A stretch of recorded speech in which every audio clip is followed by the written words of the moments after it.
Welcome to another edition of the Business Builders podcast. It's the podcast dedicated to the construction and trade industry. Today, I'm delighted to have as my guest Charlie Avara of Build by Charlie, a female construction owner. Charlie, welcome. Thanks for coming today and giving up your time. Thank you for inviting me. Why construction? How did you get into construction? Oh, it's such a convoluted and long story. I didn't actually even think about or even get involved with construction until I was in my early 30s. So my whole career before getting into construction was in TV and video production. Okay. Yeah. That's what I always thought that I wanted to do. And I did all my I did theatre studies as an A level. I did communication studies as my degree, and then I went off travelling. Went to Hong Kong straight after my degree, and found a job at Star TV and stayed there for 2 years. I was there for the handover when Hong Kong was handed over to the Chinese. And then I left and I came to London and found a job working for a video production company. And this is what I thought that I wanted to do. I wanted to sort of work in TV. It's a major shift, isn't it? Major shift. And I was doing all that sort of stuff throughout my 20s, and then I got to 30 and I realised that actually, what I was doing I wasn't very satisfied with the job, and I actually wanted to be in actually making TV programs rather than sort of video editing and repurposing other people's content, which is what I was doing.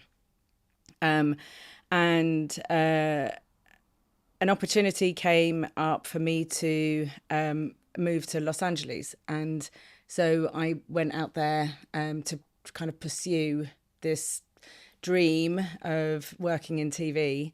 And I found a job working for a production company, and I was there for about 6 months, as a runner, basically. But it gave me opportunity to observe everything that was going on. And I realised that having had this itch for that many years, and I was scratching the itch, and I was like, this is not what I want to do. Still not enjoying it. Yeah, and which was good and bad, because, in a good way, it means that, you've had the opportunity to scratch the itch, and then you realise, okay, that's not what I want to do. I need to pivot. Yes, you experienced it rather than just thinking. Right. Yeah. But it also meant that I was now 30 years old on the other side of the world with no idea what I wanted to do with my life. And that was an incredibly scary place to be. Imagine, especially as at that age, so many of my friends were sort of, entrenched in their careers, or had families, or, were buying their first home, or, and I really felt, quite rudderless. And then I had to leave. Did you come back? Or I had to leave. I had to leave because my visa ran out. I see. But I really wanted to, I must admit, like, I loved the lifestyle of California. I loved the weather, and I fell in love with that place. Really wanted to go back, and I found a way to get back. And I had a job. I was working as a marketing manager for a company. I was really not very good at it, and they fired me, which was the right decision. Yeah. But I then again found myself in a position where I was now the other side of the world and no job. And I'd just taken a lease on a car. I just rented a flat. Yeah. And I thought, oh God, I really did not know what I wanted to do. And I went out for dinner with a friend of mine who had a design and build company. And he said, well, I think this is brilliant that you've lost your job, because, it's not what you wanted to do. So now you've got an opportunity, to think about what you want to do. And I said, I really have no idea. I've just got no plan. Yeah. And he said, don't describe to me, your perfect job, just describe the perfect day. Yeah. Like, you know, and I didn't know what I wanted, but I knew what I didn't want. And I didn't want to be stuck in an office on a 9 to 5 job. I knew I wanted to be project based. I knew I wanted a job which had, you know, where every day was different. Yeah, the variety. Yeah, the variety. You know, I'd worked in factories before, so every day being absolutely the same. I'd worked in corporate. I'd worked, you know, where you're just a number. You know, I really wanted to use all the other skills that I had. You know, I'm quite good in sales, so I felt that that needed to be part of the job.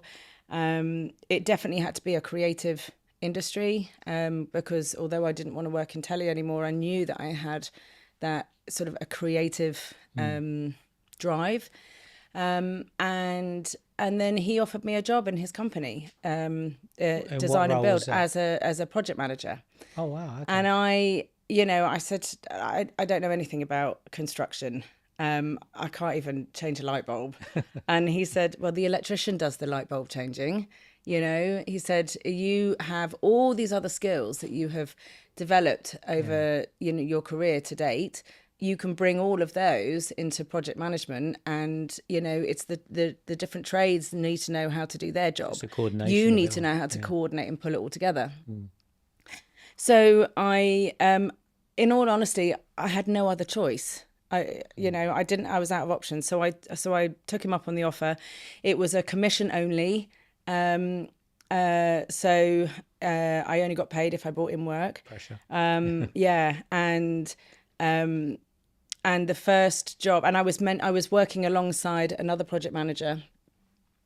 She was, mentoring me, and we had kind of sold the design and build of a swimming pool.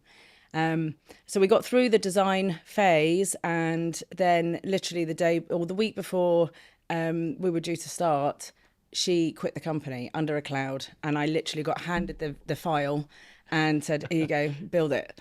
Yeah. And it was absolutely terrifying. Steep learning curve. Oh my God. I mean, I remember being there in this family's back garden, and having got to know the family, knowing that they had really, like, this was a dream for them to have this pool in their back garden. They were, and suddenly these JCBs were rolling into the back garden, and I'm thinking, I really have no idea what I was terrified. Yeah. And I just made it my business to learn. Yeah.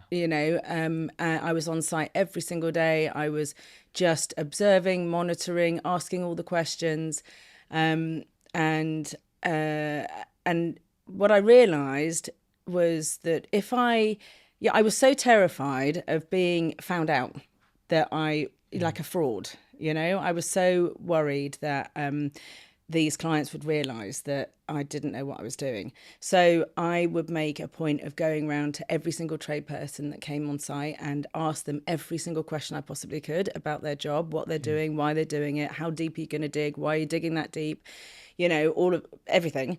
And then I would arrange a meeting on a Friday with the client, and basically just regurgitate all the information that I had learnt, so that they wouldn't, realise that I didn't know what I was doing. Shows a lot of resilience on your part, though. A lot of people could have just quit themselves. Could have just given. I didn't have an option because that was my living. I needed to. That was how I was going to make my money. So it was either that or go home. Yeah. And so, and then there it began. And, when you do finish that process and you fill that pool with water and you get invited to, the big party, the big family barbecue, and you see the joy with that family that they have invested that money and it's gone well, and as well as it, there's always things that go wrong, but or stresses or whatever, but by and large the job completed on time and on budget, and they had this beautiful swimming pool in the back garden, and it was such an amazing sense of accomplishment. Yeah, so satisfying. Yeah, so satisfying that was like, I was like, oh wow, I think I found my career. You know, that Yeah, was from that moment. from that moment I thought, Yeah. yeah, this is it. This is what I want to do. And at that point, you were still working for the gentleman who you Yes. met. Yeah. Yeah. I was still working for him, and you know, as well as sort of doing the swimming pool, I was then obviously going out, meeting other people, going for other leads. You know, I'd be given a lead, go and sell the design and build So were services. you doing the a sale and a project management at that point? Yeah, Right, okay. yeah. Get the money's worth. Absolutely. Well, that's it. You know, the idea is, as a project manager, you go and you sell the services, you manage the project using the services of the company. They had an in-house architect, in-house interior designer, and construction managers, and then all the subcontractors, and then you, as the project manager, you earn your money through commission, but you manage, you sort of manage and coordinate, and you bring the job in. Yeah, and that was all residential. No, It was all residential. Yeah. okay. And then I had to leave again because of visa issues, and I was forced to leave the country midway through a few projects. It was really, really difficult because by then I had fallen in love with the job. But I was only sort of about a year and a half into my sort of the start of my career. Yeah. And so I came back to the UK. I tried to reapply for another visa to get back to America, but it was never meant to be. And whilst I was, waiting for my visa interview, I also thought I better look for jobs in the UK in case I wasn't going to make it back. And I just put my CV together and speculatively sent it out to a few design and build companies in the UK. As a project manager? As a project manager, yeah. And I had a couple of interviews, and then I had this interview with a company in North London, and got offered a job there, which was like a huge relief. Yeah. And then I started working for this company in Muswell Hill in North London. And then within a very short period of time, I ended up actually getting in a relationship with the boss. Right. We got married, we had 2 children, we were together for 17 years. I mean, it was a beautiful thing. Yeah, cool. But I was then working as a project manager for this company, and started working in the UK, which was a big transition because the way houses are built. Actually, I was going to ask you that. Is a significant difference? Yeah, definitely. I mean, in what way is it different? They're all timber framed houses in California because it's on the fault lines. So there's no. Or is that like a modular type, or is it all frame just? No, they were framed out. Timber, timber framed and framed out up on site. So you might have the outer skin in concrete, but the whole house is basically timber framed. And also the terminology, and just the way things are plumbed, the regulations, the way you have to have different permits for construction over there. So it just the way it was just different. Is it more stringent here than there? Do you feel in terms of standards and the way they build? No, I don't think so. I think I think they are comparable. I mean, it's a long time now. It's like nearly 20 years. So I don't really remember, to be honest. It's probably changed a lot since. I'm sure it has. And so and then I was working as a project manager for my husband's company. There were about 3 other project managers that were working in the company. We expanded, and we had an in-house architect for a while, in-house engineer, and there were probably maybe 15 tradespeople that were working on a regular basis, and then I took a career break to have our 2 children, and then I went back to work when my daughter was 9 months old, and 6 months after going back to work, my husband asked me to take over running the company, because he had a boxing gym, and he was interested in sports technology, and he wanted to do a completely different career. And I said, yeah, okay, I can do that. No problem. And I had no idea how different running a company is to running a project. Yeah. They're just 2 completely different jobs. Yep. And so I'd accepted the challenge, not because I wanted the challenge, but because I wanted to support him. Yeah. And his job took him overseas quite a lot. He had to go away a lot, and I really was left kind of with 2 young children and running this company. You don't do things by half, do you? No, well, it was a real baptism of fire. It wasn't my ambition to run the company, or it just happened, and then I just had to learn on the fly, and so that's What would you say in terms of, obviously you've taken it on now, you've taken the business on, and obviously you've highlighted the difference between the project management and running the business. Were there any kind of key areas that you look back now that you've probably mastered now but caused you a few problems at the beginning? Cash flow, managing the cash flow of a business, cash flow, managing the cash flow of just running, I had no idea about, all of the overheads of the business. I didn't have, running a project, you are just looking at the sort of cash flow of that project. But when you are running multiple projects and a company where you're having to think about, paying, we had an office, so having to pay the rent on the office and the business rates and the insurance and the fleet of vehicles and tots up, doesn't it? Everything else, the phones, just the sort of office expenses. I just had no idea. I had no idea that how to manage all of that, and I literally just had to learn on the fly.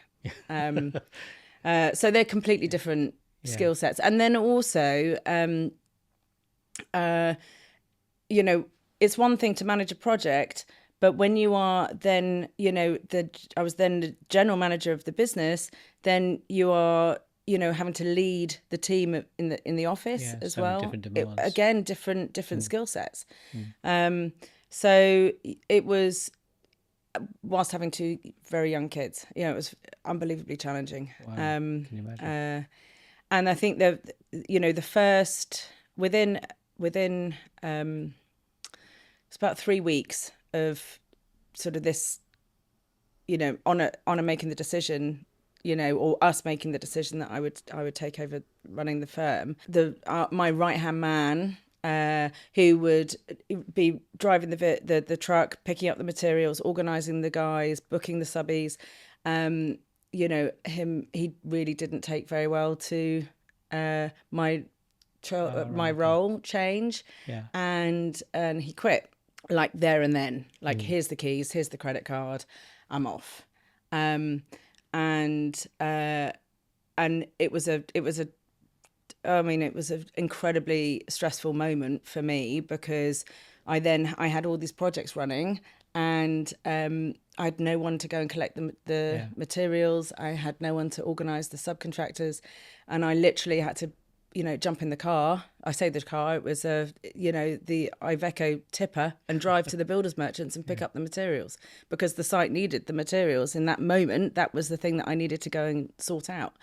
And that was again another baptism of fire of running the company. Wow. Pretty scary. I can imagine. in the That's moment. yeah. Yeah. Obviously, it's going to come up in conversation. But do you feel that his decision to walk out was perhaps because there's not too many females that run construction companies? Do you think it was that kind of issue, or was it purely because he was happy? He felt he was more important because some of them relate to the previous owner and they feel that they have a larger role, and it's kind of diminished because you've come in and taken some of it over. In this particular circumstances, with this particular person, it was definitely a mixture of both. Right. He was my husband's best man at our wedding. They were personal friends. I think he felt quite affronted that he hadn't been asked to run things. We were very good friends, and I think he found it quite difficult. And also I did, I found it quite difficult to make that transition from, having the banter on site and us feeling like we were a unit working together to do this job, to suddenly I was thinking, well, how much did you spend for this? And I was asking questions that a manager would ask. Not project manager, but that for the company I was looking after, the sort of the Whereas it accept it from your husband, but for yeah, you, he could feels you're accept it from checking up on him. he did Yeah. did, and he felt like I was telling him what to do, and and then I felt quite anxious every time I needed to ask him to do something. I felt like I couldn't ask, and it was just awkward. And so although it was really shocking when it happened, and I felt completely like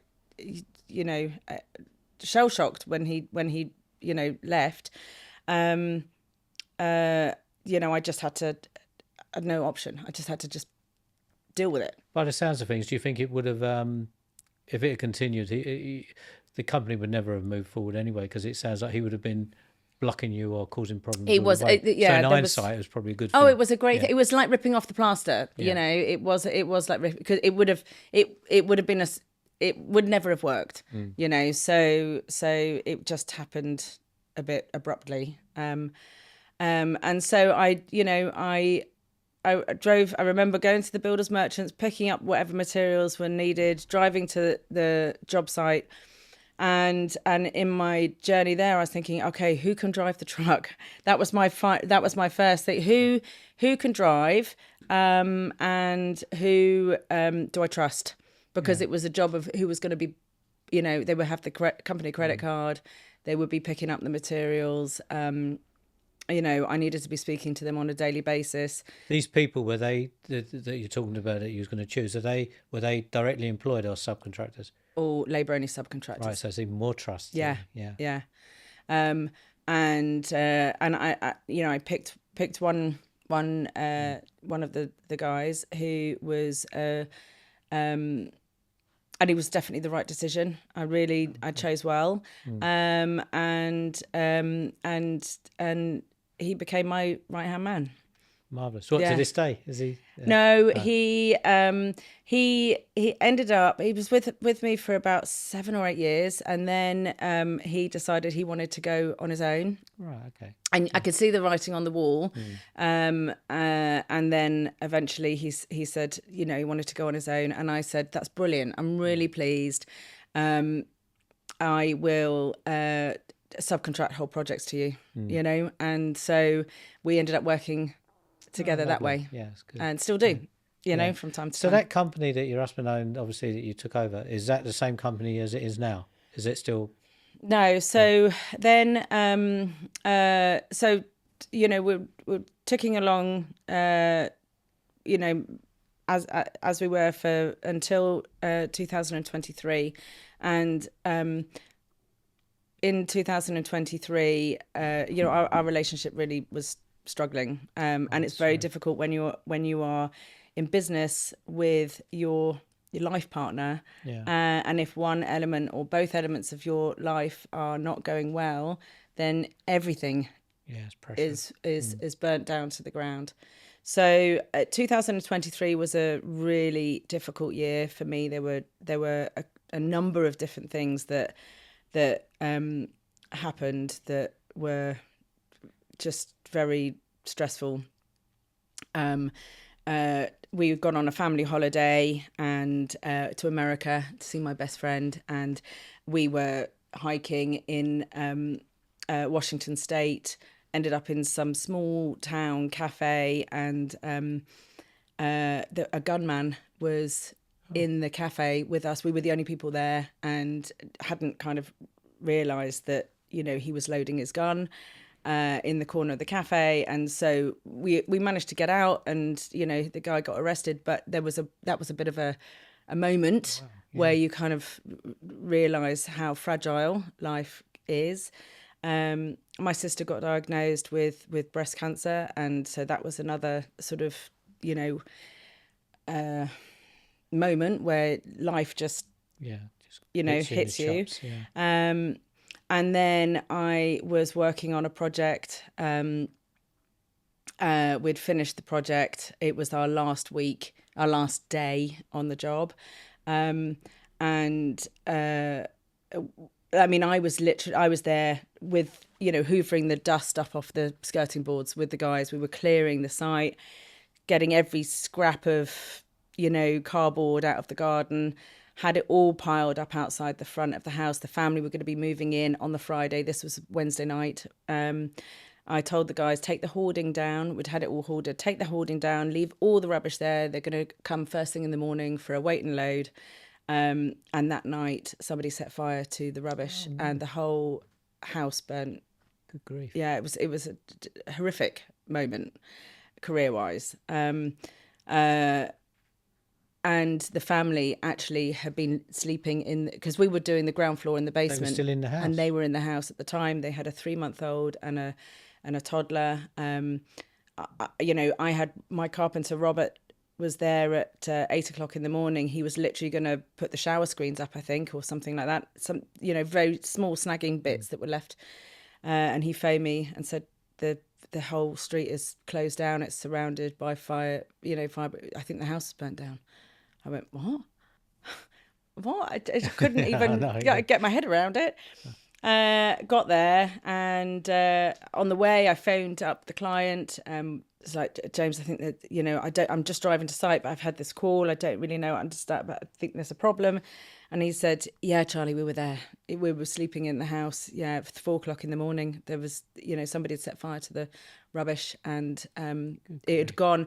The whole inside of the house was okay. They had managed to contain the fire that was outside, but and everyone was out and everyone was safe. And then just when they thought that the fire was sort of controlled, an ember went up the drain pipe into the eaves of the roof, and then suddenly the whole roof burnt down, and everything collapsed. And of course, once I was eventually at the end of the day was able to get back into the site, the basement was half a metre in full of water, and all the smoke damage. Yeah, and it was so. There were the these. family were okay though at the end. Yeah, absolutely. The family were okay. We had to go through the whole process of all the investigations, and it was just horrific. Our insurance paid for us to do the rebuild again, and I have still got a good relationship with the client, which is so something, I think. Actually, sorry to interrupt, touching on that, where you mentioned the insurance. Anybody listening that doesn't value insurance, where would you be without that? Well, you've got to be sensible. Yeah, if you're setting a business I think I would be in. I think I would be in prison, maybe. Yeah. If we didn't have insurance, it's absolutely critical. It's really, I can't stress how important it is. Anyway, so but all of these different life events and work events happened whilst my relationship was really on a downward spiral, and then we got to sort of August and 2023, and I couldn't work out whether or not it was being in business together or just our relationship that was problematic. So I decided to resign as the director of the company. I was I'd become a director by that point, and thought maybe we'll see what's left of the relationship if we can save that. But sadly, that didn't happen. Did your ex carry on with the gym, or did he come back and do the building? Did he? He came back and did the building, and he continued to do lots of different things. So he's still got the construction company, and then I was then sort of. I don't know how else to. I don't know what else to do. This is what I do for a living. This is my job. I love my job. I love what I do. I love creating, homes for my clients, and that's what I wanted to continue doing. So I then had to make a decision about whether or not I was going to go and work for somebody else, or start my own business. And how long ago was this roughly?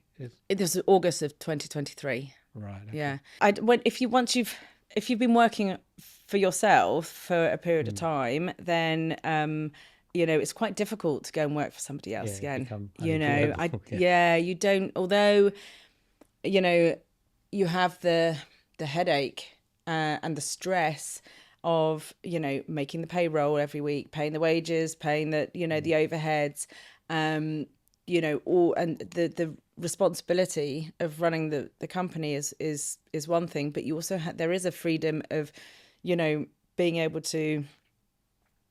I didn't have to ask anybody if I wanted to go and see my kids in the school play. I didn't have to. It's hard to put value on that, isn't it? It is. It really is. That freedom. Yeah. And so I then had to make that decision about whether or not I wanted to continue taking on that responsibility. And start something myself, or just go and work for somebody else. I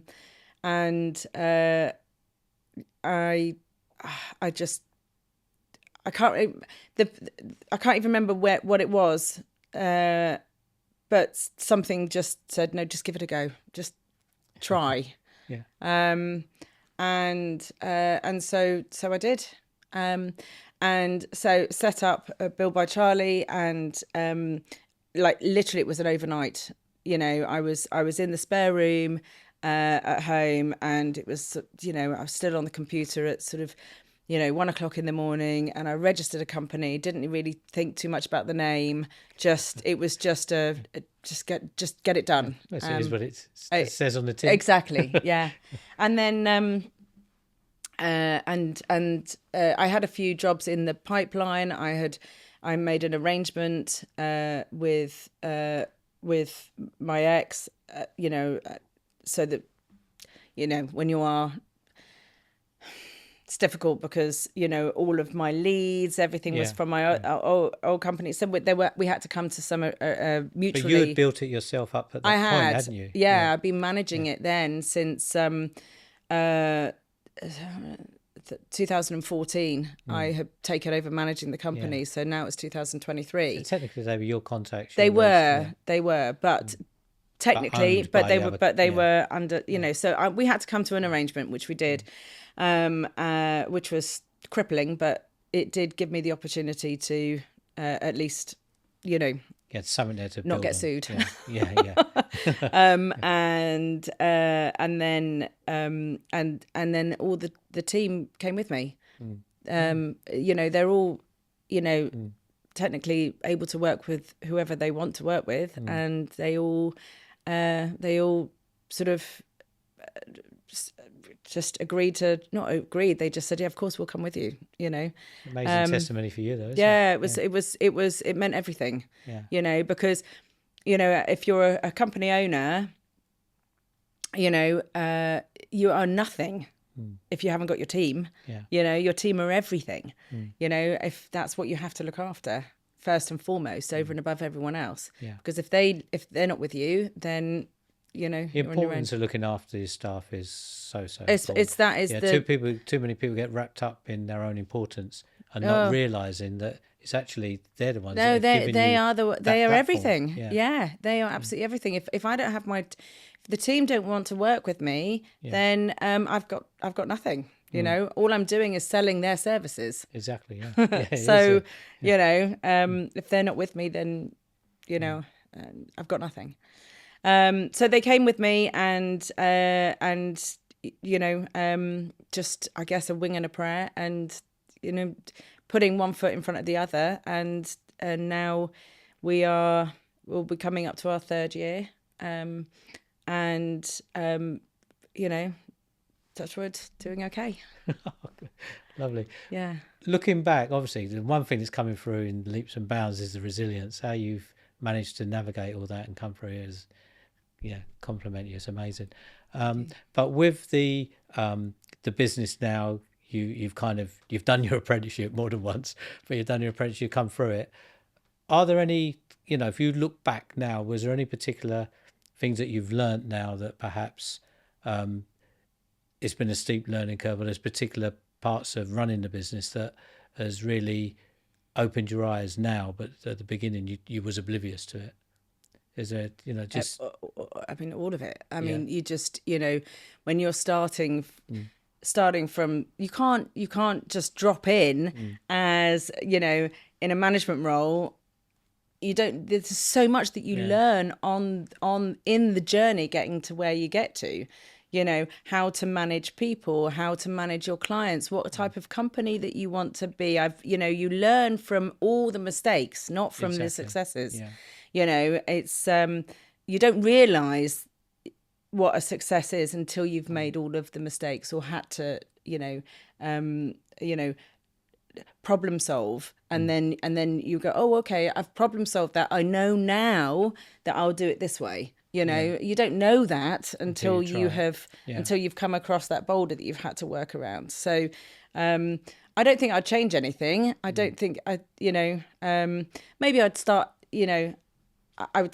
I would have started earlier if I'd have had the opportunity, if I'd have realised what a brilliant profession this is, or what an excellent industry this is to work in. Maybe I would have preferred to have started earlier. I wouldn't have wasted so much time thinking about telly. But all of that experience that I had then led me to where I am. Like all of the project management, I did so many not ridiculous jobs, that's the wrong word, but I did so many different jobs leading up to that. Like I sold double glazing in conservatories for a while as a summer job. That teaches you resilience when you're standing outside. Cold calling and that's tough.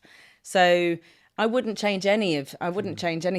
It is refreshing to hear you say that it's a great industry, because it does get a lot of cowboy builders, TV programs, does get a lot of bad press.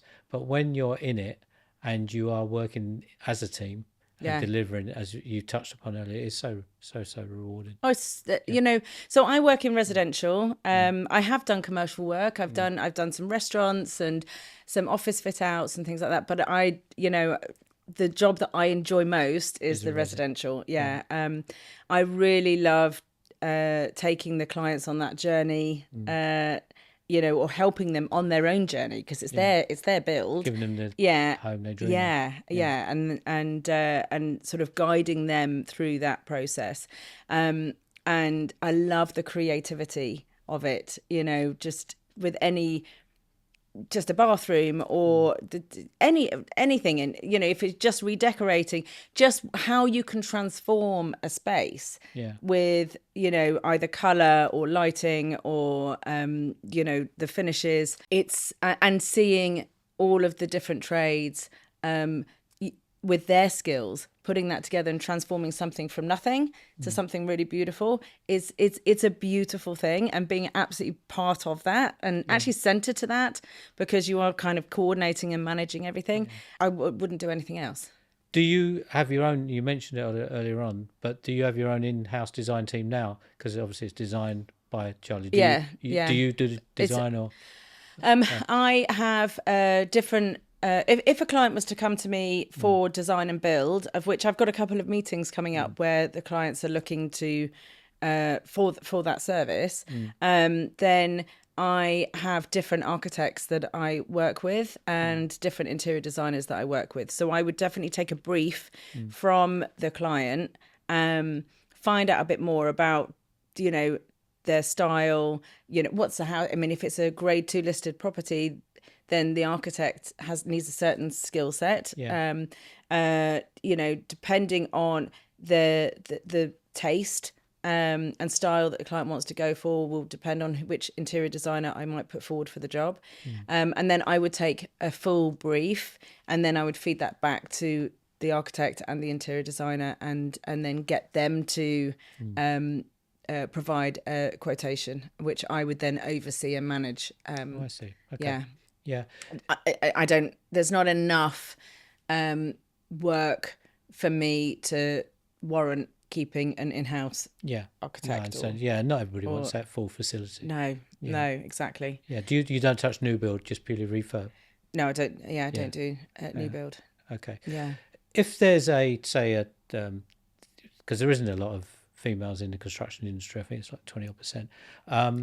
It's like 15%. Is it 15? Yeah, and only 2% are actually on site. What the you rest, mean as trades? On trades, or even like in operation position, or operational. Otherwise, the ones I've come across have been in, say, planning or exactly, or architects or designers or interior designers. Yeah.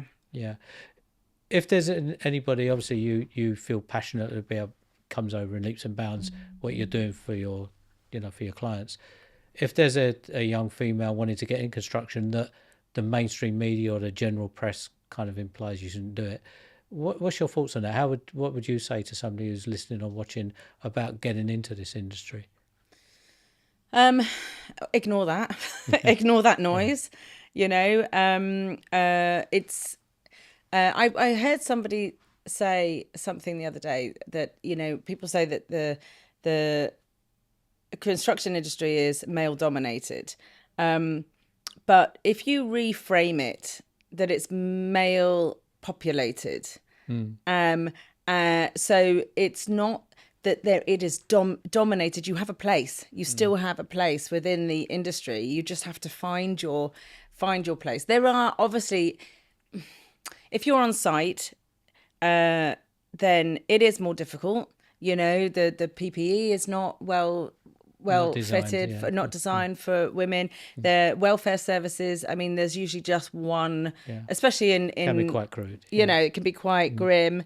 The working hours are not really conducive to raising a family as well. On site at 8:00, finishing at 4:30.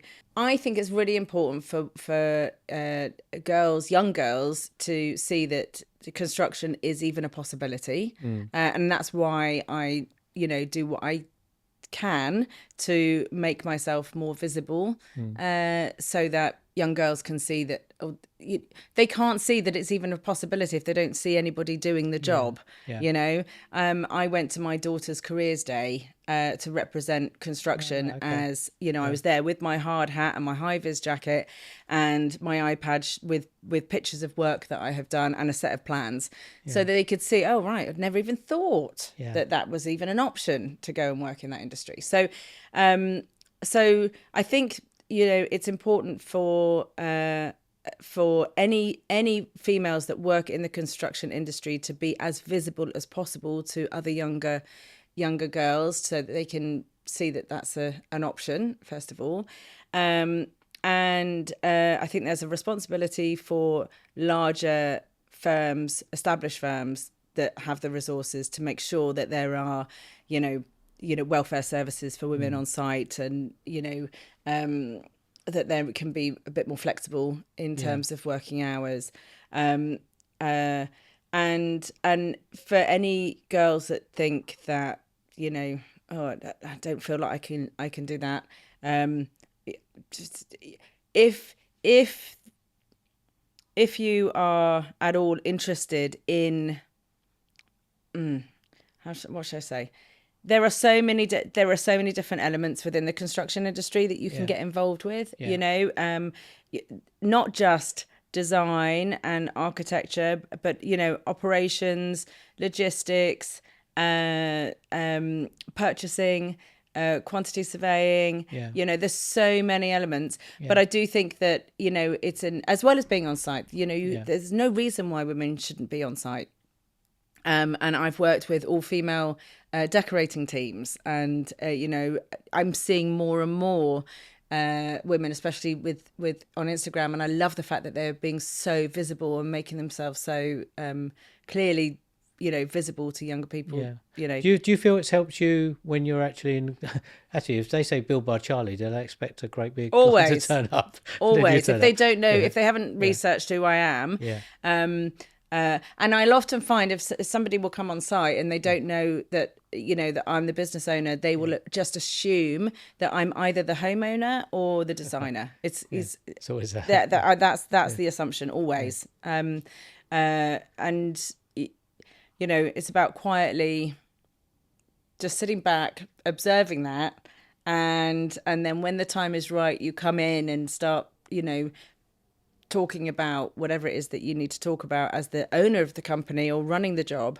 And you can see when the penny drops. It's quite interesting. I'd imagine from a female perspective that you actually you probably look at things differently, and I would imagine that you could probably add a lot more value than, say, a traditional male owner from the delivery perspective, not the ownership perspective. Ownership wise, I think it's the same. I mean, it's point, the skills are the same. It's more when you're in your eyes on site and walking around the site, and you'll probably pick up things that say a mouse owner or say site project manager wouldn't pick up on. I think where my skills as a female are just shine within this business is with the management of the client. Because it is such, especially in residential work, it is such an emotional journey that client is going on. In residential, in residential, not talking about with commercial, but in residential, it's personal. It's emotive. so personal. It's there. It's you're creating their home. That they're going to raise their family in, or that they're going to host their grandchildren, or they are whatever it is, but it's their home. It's such an emotional purchase that they are making that if you do not have the emotional intelligence to carry that client through that journey, then it's going to make it quite a stressful process. So I think my skills as a female is the empathy that I give the client, or show the client, and the patience that I afford them, even though it's we need answers quickly and need materials on site. I've got the knowledge to sort of run the project. But when it comes to holding the client's hand, I'm very gentle. But firm. Well, you touched upon it with the emotional intelligence. I think that is where you can switch it on and switch it off, depending on what negotiation you're in, whether it's with a client or even the guys on site. There's going to be times when you're going to have to say, "Hey guys, enough's enough. Come on." 100%. We're there to do a job, and we're there within a certain time frame, and if we don't deliver it on time, then there could be financial penalties, there'll be all sorts of issues. I have to make sure that the job is running at a certain pace. But also the way there has to be some emotional especially as a female running with all the men on site. If I went in there all gung-ho and not bossy, because that's the wrong word, but if I went in there all gung-ho and demanding this and shouting at that, that kind of approach doesn't work. It doesn't work. They'll leave. They don't need, nobody needs that. But I'm definitely very caring. I care about their their health and well-being. I make sure that they have everything that they need to do the job. I ask them about how long they think it's going to take. I know how long it should take. Yeah. I ask them. Ask the guys to be accountable for the work that they do. If I can see that there are any kind of struggles, then I'm there for them. I definitely see our team as like a family. That's the sort of And that's that culture. still same sort of team that you had before that come across with you? So Pretty much the same? so my carpenter has I've been working with my carpenter since 2008. So he's been with me for many years. Yeah. I've got another team. I've got about 12 guys that work with me, and I have one team that has been with me for I don't know, since 2012, I think. It's such a compliment to you. They've been with me for a really long time. And when I need to recruit new people, I always ask them to help me. Yeah.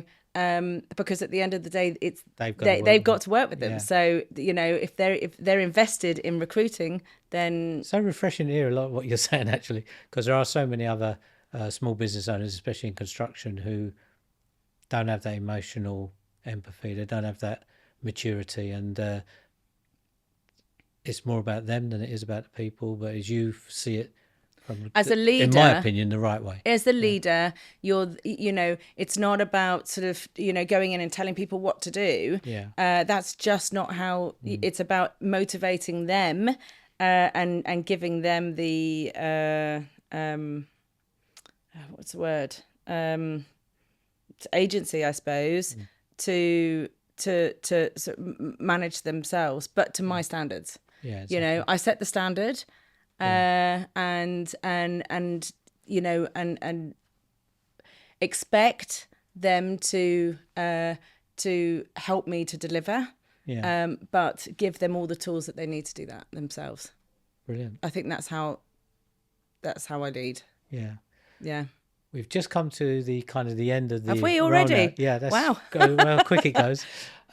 If anybody's listening or watching, how can I get hold of you? What's the best way to contact you? So on our website is buildbycharlie.com. I'm on Instagram, and all of our information's on the website. Okay. All right. Well, I have to say it's been a pleasure, because you're the first female construction company owner that I've ever interviewed, actually ever met. But it's been really refreshing, because a lot of what you're saying was, I think, first class, and a lot of the men should listen to you. Actually, they could learn a lot. So on that basis, thank you very much. Thank Charlie. you so much. Thank you. Cheers. Thank you very much.